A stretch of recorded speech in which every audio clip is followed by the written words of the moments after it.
আপনি কিভাবে সাইড হাসল শুরু করবেন? সো আপনার সাইড হাসল জার্নি শুরু করার পূর্বে আপনাকে 5টা বিষয় মাথায় রাখতে হবে। প্রথমত হচ্ছে আপনাকে একটা স্কিল বা আপনার যে ইন্ডাস্ট্রি নিয়ে কাজ করতে চান সেটা সিলেক্ট করতে হবে। সো স্কিলগুলো সিলেক্ট করার ক্ষেত্রে অবশ্যই আপনার যে ধরনের স্কিলে ইন্টারেস্ট আছে সেই ধরনের স্কিল পিক করাটা বুদ্ধিমানের কাজ হবে। ধরুন আপনি লিখতে পছন্দ করেন, কন্টেন্ট রাইটিং, সেটা একটা স্কিল হতে পারে। আপনি ভিডিও এডিটিং করতে পছন্দ করেন, আপনি ভিডিও এডিটিং সিলেক্ট করে নিলেন।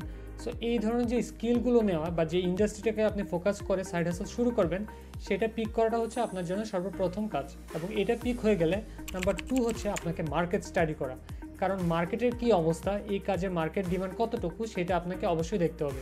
আপনার যে স্কিলটা সেই স্কিলটা যদি ইন্টারন্যাশনাল মার্কেট প্লেসের সাথে যায়, সেটা যদি ডিজিটালি করা সম্ভব হয়, সেক্ষেত্রে আমি আপনাকে সাজেস্ট করব আপনি ফাইবার কিংবা আপওয়ার এই ধরনের যে মার্কেট প্লেসগুলো আছে সেখানে গিয়ে সার্চ করুন। ফর এক্সাম্পল আপনি ভিডিও এডিটিং করতে পছন্দ করুন, আপনি ফাইবার বা আপওয়ার্কে গিয়ে ভিডিও এডিটিং লিখে সার্চ করেন। তখন আপনি দেখতে পারবেন যে আসলে ভিডিও এডিটিং নিয়ে কী পরিমাণ কাজ আছে, কারা কাজ করছে, মানুষজনের প্রোফাইলগুলো কীরকম, কী ধরনের স্কিল থাকা প্রয়োজন। সো এই ব্যাপারগুলো সম্পর্কে আপনি একটা আইডিয়া পাবেন।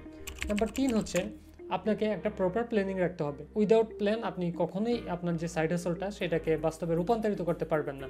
যেহেতু আমি ধরে নিচ্ছি আপনি কোনো একটা চাকরিতে ফুল টাইম আছেন, অর্থাৎ 9টা 5টা আপনি জব করতেছেন, কিংবা আপনি হচ্ছে স্টুডেন্ট, আপনার পড়ালেখা আছে, আপনার বিভিন্ন ধরনের অ্যাসাইনমেন্ট আছে। সো আপনি কিন্তু একজন যে মানুষ ফুল টাইম দিতে পারবে এই স্কিলের উপরে, আপনি সেই পরিমাণ সময় দিতে পারবেন না। সেই ক্ষেত্রে আপনাকে প্ল্যানটা করতে হবে যে আপনি প্রতিদিন কী পরিমাণ সময় দিবেন, আপনি সপ্তাহে কতটুকু সময় দিবেন, আপনি শেখার ক্ষেত্রে কতটুকু সময় দিবেন, আপনি মার্কেটে কাজ খোঁজার ক্ষেত্রে কী ধরনের সময় দিবেন, আপনি প্রোফাইল বিল্ডিংয়ের ক্ষেত্রে কতটুকু সময় দিতে পারবেন।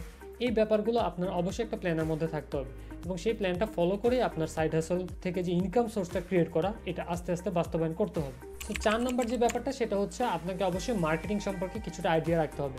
ধরুন আপনি ভিডিও এডিটিং নিয়ে কাজ করতে চান, সেক্ষেত্রে আপনাকে কিন্তু ভিডিও এডিটিংয়ের যে মার্কেটিংটা কীভাবে করবেন সেটা আপনার মার্কেট প্লেসে হোক অথবা আপনার যে সোশ্যাল মিডিয়াতে হোক, যেইখানেই হোক, আপনাকে কিন্তু সেটার মার্কেটিংটা করতে হবে। কারণ আপনার ক্লায়েন্ট যেইটাকে আপনি টার্গেট করে এই কাজটা শুরু করছেন বা যাদেরকে আপনি ক্লায়েন্ট হিসেবে ধরে নিচ্ছেন, তারা যদি নাই জানে যে আপনার এই ধরনের স্কিল আছে, তাহলে তো আপনার যে স্কিলটা বা আপনার যে সাইড হাসল শুরু করার যে জার্নিটা এটা কখনো বাস্তবায়ন হবে না। 5 নম্বর হচ্ছে বা সর্বশেষ যে স্টেপটা সেটা হচ্ছে আপনাকে অবশ্যই ধৈর্য রাখতে হবে এবং আপনাকে সেই সাথে সাথে আপনার স্কিলগুলোকে ডেভেলপ করতে হবে, অর্থাৎ আপনাকে নতুন কিছু প্রতিনিয়ত শিখতে হবে। কারণ এই যে সাইড হাসলের যে জার্নি, আপনার তো অলরেডি একটা ফুল টাইম জব আছে বা আপনি একটা অন্য কোনো পেশায় অথবা আপনি একজন স্টুডেন্ট, অর্থাৎ এই যে ইনকাম সোর্সটা হতে যাচ্ছে এটার উপর আপনি বর্তমানে পুরোপুরি নির্ভরশীল নয়। সো ধৈর্য রাখাটা এবং প্রতিনিয়ত শিখতে পারাটা বা শিখে নেওয়া এটা হবে আপনার 5 নম্বর দায়িত্ব।